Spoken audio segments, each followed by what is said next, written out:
네, 오늘도 김종효 이사와 함께 투자 전략 세워보겠습니다. 이사님 바로 만나볼게요. 안녕하세요. 안녕하십니까. 네, 오전장의 흐름 어떻게 보셨는지 저는 요즘 이게 제일 궁금해요. 사실 이렇다 할 특징이 없기 때문에 그런 시장에서 특징 잡는 게 더 어려운 일이잖아요. 한번 어떻게 한마디로 요약이 됐는지 오전장 흐름부터 보겠습니다. 엔비디아만 바라보는 증시입니다. 많이 공감하시는 시청자분들이 계실 것 같은데요. 엔비디아가 실적을 발표하고 나면 시총이 한 400조 원 정도 출렁일 가능성이 있다. 이런 분석이 있더라고요. 그 정도 금액이면 세계의 이목이 집중될 만한 기업인 것 같은데 이쯤 되면 엔비디아 자체도 너무 부담스럽지 않을까요? 네, 뭐 그렇겠죠. 아무래도 젠슨왕 대표도 이번에 뭐 어떤 발표를 할지, 뭐 블랙에 관련된 부분과 더불어서 향후 투자와 관련돼서도 정말 자신감 있게 계속 긍정적인 발언만 할 수 있을지, 네. 아니면 뭔가 변화가 나타날지는 뭐 지켜봐야 되겠지만, 어쨌든 23년 이후로는 엔비디아 실적 발표와 코스피가 궤적을 정확하게 함께하고 있기 때문에, 그래서 엔비디아의 흐름은 뭐 주목할 수밖에 없다라고 보여지고 있고요. 이제 뭐 삼성전자도 결국 엔비디아 안으로 그 밸류체인 안으로 들어가느냐는 시간 싸움이라고 봐야 되잖아요. 그러니까 우리나라 시가총액 최상위 두 종목이 결국 엔비디아에 따라서 출렁일 수밖에 없다라는 관점에서 보면 미국도 거래를 줄이면서 뭔가 변동성에 대비하고 있는 모습이고요. 우리 시장도 마찬가지예요. 그래서 SK하이닉스도 그렇고 삼성전자도 그렇고 전반적으로 숨죽이고 있는 상황이니까 결국은 우리 이걸 기다릴 수밖에 없다. 그래서 FMC도 하나의 뭔가 기폭제가 되지 않을까라고 했는데, 제롬 파월의 발언이나 실제로 이제 그 회담 같은 경우에는 큰 이슈가 되지 못했고 결국 엔비디아만 바라보고 있는 것이 아닌가. 그래서 저는 오늘 이 본장에서 SK하이닉스나 이런 종목군들의 거래량도 중요하지만 주식 선물이 얼마나 거래되는지도 한번 살펴볼 필요가 있지 않느냐. SK하이닉스나 삼성전자에 실제로 주식 선물로 뭔가 파생으로 그 수익을 키우려고 하는 그런 사람들이 얼마만큼 투자 심리가 또 확산되고 있는지도 한 번 정도는 좀 확인해 볼 필요가 있지 않나, 이렇게 보고 있습니다. 자, 결국 이처럼 엔비디아에 대한 시선이 너무 집중되다 보니까 거래도 줄고 있고요. 숨고르기 때문이겠죠. 이 숨죽여 있는 시장에서 테마 장세가 굉장히 짙습니다. 어떤 섹터를 특징적으로 보셨는지도 오전장 점검해 보도록 할게요. 개별 종목 장세 짙고요. 그 안에서 뭐 엠폭스, 코로나 관련주, 보안주 다시 한번 올라가고 있고요. 또 눈에 띄는 건 원전이랑 방산이에요. 두산 에너빌리티가 개장하면서부터 흐름이 참 좋았는데 이유가 있는 겁니까, 지금? 네, 뭐 정부의 예산 배정 자체가 뭐 원전, 방산, 뭐 반도체 이런 쪽에 추가적으로 배정하겠다라는 얘기. 그러니까 정부의 어떤 큰 그림 자체가 어떤 산업을 밀어주는지의 그림이 나오다 보니까 최근에 뭐 원전 관련돼서는 여러 가지 이슈가 좀 겹쳐 있잖아요. 웨스팅하우스가 뭐 끼어들었다부터 시작해서 뭐 체코에 누가 온다, 뭐 우리가 체코 간다, 뭐 여러 가지 논란이 있습니다만 전체적으로 보면 정부의 예산 배정 자체는 이런 산업들의 추가적인 육성 쪽에 방점을 찍고 있는 모습이죠. 물론 뭐 국회와 얼마만큼 협업을 잘 하느냐의 과제는 남아 있겠지만 말이죠. 그래서 이런 부분들이 오늘 빠진 주가에는 좀 일부 반영하고 있는 모습입니다. 특히 화장품 종목군들 중에서도 최근에 급락했던 종목군들 중에 오늘 반등이 세게 나오는 종목군들도 있거든요. 근데 그게 크게 의미를 좀 부여하기는 어려운 그런 측면이 있어서 오늘은 앞서 말씀드린 것과 맥락을 정확하게 일치한다. 시장의 지수가 힘이 없고 주도주가 힘이 없다 보니까 저런 개별 테마, 뉴스로 움직일 수 있는 개별 테마주들, 뭐 대표적으로 지금 그 육아와 관련된 종목군들도 오늘 뭐 흐름이 나타나고 있는 거고요. 그다음에 뭐 엠폭스 최근에 주가 조정 많이 받았다가 갑자기 올라오죠.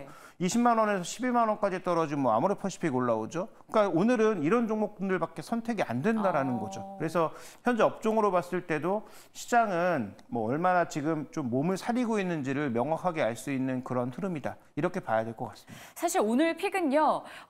투자 전략을 어제에 이어서 한 번 더 준비를 했는데요. 그러다 보니까 섹터 하나만 좀 더 봐주시면 좋을 것 같아요. 제약바이오. 지금 주도주라고 불리는 반도체도 숨고르죠. 2차 전지 하락하죠.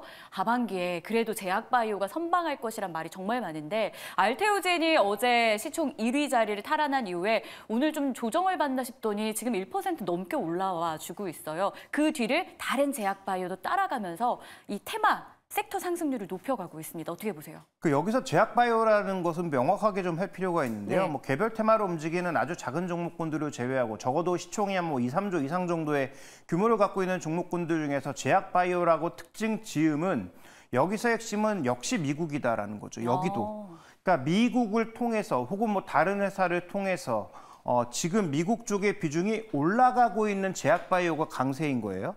그러니까 셀트리온도 최근에 20만 원만 넘어가면 허덕이고 있지만 셀트리온을 자극하는 요소도 전부 뭡니까? 수출이 추가적으로 늘 수 있다는 이슈에 반영하고 있는 거고요. 삼성바이오로직스를 포함한 CDMO의 강세도 뭡니까?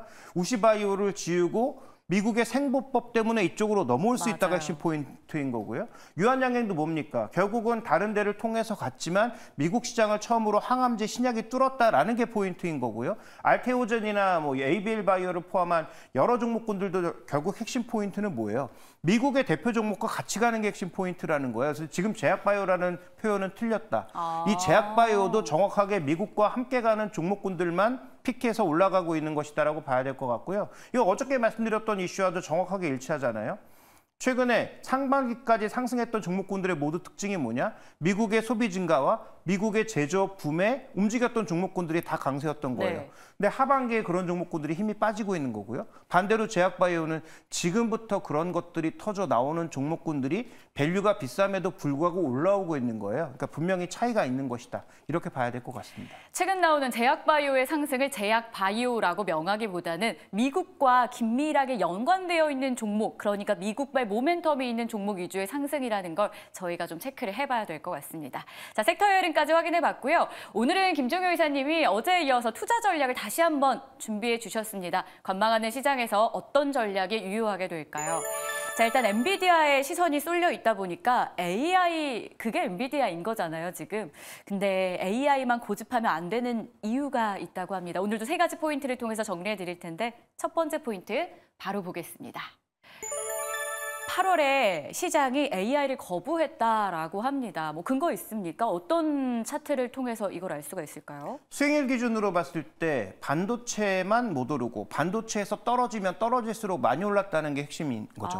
그러니까 8월 달에 시장 흐름은 뭐 이 시간에 뭐 환율이나 금리를 말씀드리면서 금리가 내려갈 때 좋은 종목, 뭐 환율이 그러니까 원화가 강세일 때 뭐 좋은 종목 이런 것들도 우리가 언급을 했습니다만 실제로 한번 수익률로 보시죠. 준비된 표로 보면 지금 전체적으로 업종, 반도체 업종과의 상관계수를 나타낸 거기 때문에 반도체 업종은 당연히 1위죠. 반도체가 움직이는 만큼 움직이니까.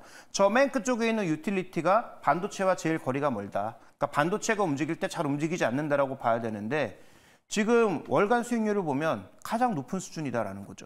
그러니까 지금 뭐 통신, 증권, 뭐 유틸리티, 뭐 그다음에 뭐 건강관리, 뭐 이런 쪽으로 별로 그렇게 그 큰 연관성이 없는 종목군들이 큰 폭의 강세를 보였다라는 게 핵심 포인트라는 거죠.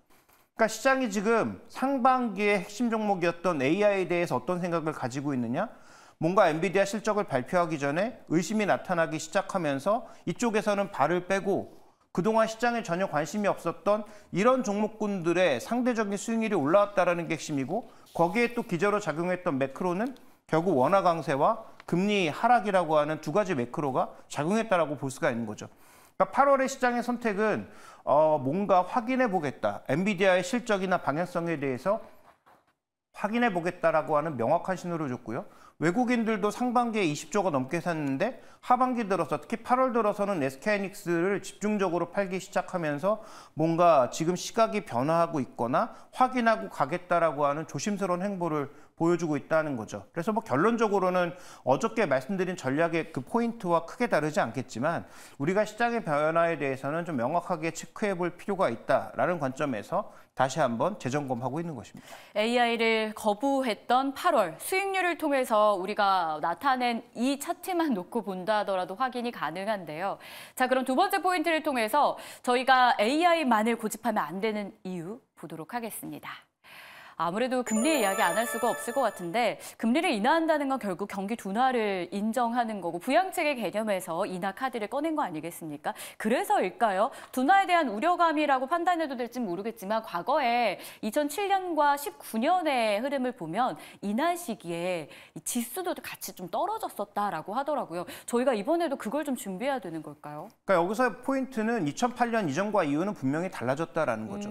소위 연준이 한 번도 쓰지 않았던 유동성을 직접적으로 밀어넣는 양적 완화라는 정책을 취하기 시작하면서 실제로 금리를 인하했을 때 나타나는 효과가 얼마나 큰지는 아직도 검증이 필요해 보이고요.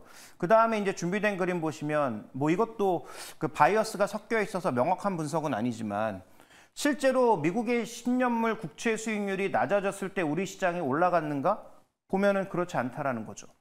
지금 전체적으로 보면 여기 3%, 8% 빠진 것은 엔화의 급락 때문에 나타나는 현상이니까 이 바이어스는 빼고 본다고 하더라도 확률이나 강도로 봤을 때 과연 미국채 10년물이 금리 하락을 반영하면서 떨어졌을 때 우리 증시가 올랐냐? 내린 날이 더 많았고요. 내리는 강도가 더 크다는 거죠. 뭘 반영하고 있는 거냐? 얼마나 높은 강도로 미국 경기가 둔화되는지 정도의 차이만 있을 뿐 지금의 국채 강세, 국채 수익률의 하락을 경기 하락으로 받아들이고 있다는 거죠. 결국 미국은 쿨다운 될 수밖에 없다는 것을 반영하는 것이고요. 그 쿨다운과 관련돼서는 앞으로도 뭐 여러 가지 논란이 있을 수밖에 없는 상황이고요.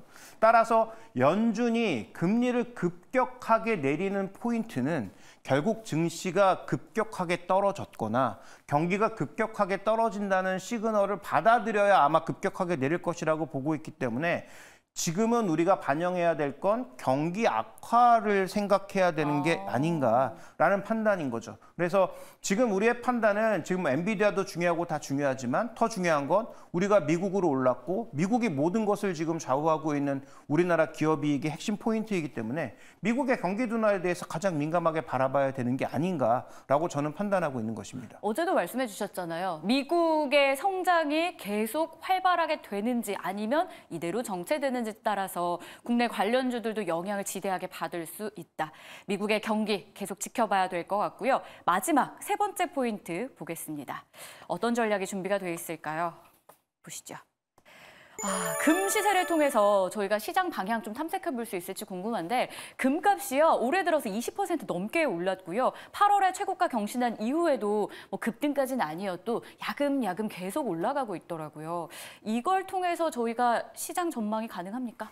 근데 지금 전 세계 자산 중에서 올해 금이 제일 많이 올랐죠. 네. 미국보다 더 많이 올랐습니다. 그래서 금이 22% 정도의 수익률을 보였고 S&P보다도 수익률이 좋았고요. 뭐 물론 개별 종목으로 보면 다르겠지만 전체 증시 수익률 대비해서 그렇다라는 얘기예요. 그다음에 준비된 그림 보시면 지금 금에 좀 더 민감하게 움직이는 소위 선물 투자자들의 포지션이 어떤지를 살펴봤더니 롱 포지션이 강화되고 숏 포지션은 급격하게 악화되는 그러니까 달러 약세와 더불어서 뭔가 안전자산을 조금 편입하려는 그런 시도가 나타나고 있다는 거죠. 그러니까 선물 시장 쪽에서 이런 쪽에 가장 민감하게 반응할 수밖에 없는데 선물 포지션을 놓고 봤을 때 분명히 금에 대해서 이게 뭐 추가적인 상방향이 강하게 나타나진 않겠지만 뭔가 안정적인 자산에 투자하려는 그런 심리가 분명히 시장 안에 녹아있다라는 것을 방증하는 것입니다. 따라서 우리가 AI가 앞으로 뭐 좋아질 것에 대한 방향성에 대해서는 누구도 의심하지 않지만 계속 말씀드리지만 속도에 대해서는 언제든지 바뀔 수 있다라는 것을 염두에 둘 필요가 있다. 그래서 저는 뭐 내일 엔비디아 실적이 잘 나올 수도 있죠. 그래서 뭐 관련된 종목이 오를 수도 있는데 그럼에도 불구하고 AI에 집착할 필요가 전혀 없다라고 판단하고 있는 것이죠. AI 산업이 방향을 어느 쪽으로 향할지 우측인 것은 위쪽인 것은 명확한데 속도에 대해서는 우리가 약간 물음표를 가지고 점검할 시기임은 분명하다. 다시 한번 정리해 주셨습니다. 그럼 전략으로 좀 도출을 해볼게요. 결론 보시죠. 현금화 전략은 여전히 유효하다라고 보실 것 같고요. 그죠? AI 집중도를 줄여야 된다라고 말씀해 주셨습니다. AI를 보고 있는 우리의 투자 심리를 말하는 겁니까? 아니면 포트폴리오 비중을 말하시는 겁니까? 네, 포트폴리오 자체에 대해서 말씀드리는 겁니다. 예를 들어서 뭐 삼성전자, SK하이닉스, 한미반도체 뭐 이와 관련된 종목으로 뭐 올인을 했다라든지 포트폴리오에 적어도 한 60-70% 이상이 이쪽으로 집중도가 되어 있다? 저는 내일 오르던 내리던 상관없이 비중을 줄여야 된다라고 말씀드리는 거고요. 뭐 우리가 보통 주도주라고 하는 것이 뭐 길게 가면 뭐 3년 이 정도 가는데 지금 뭐 엔비디아의 주가 랠리도 생각보다 꽤 오래 이어진 상황입니다.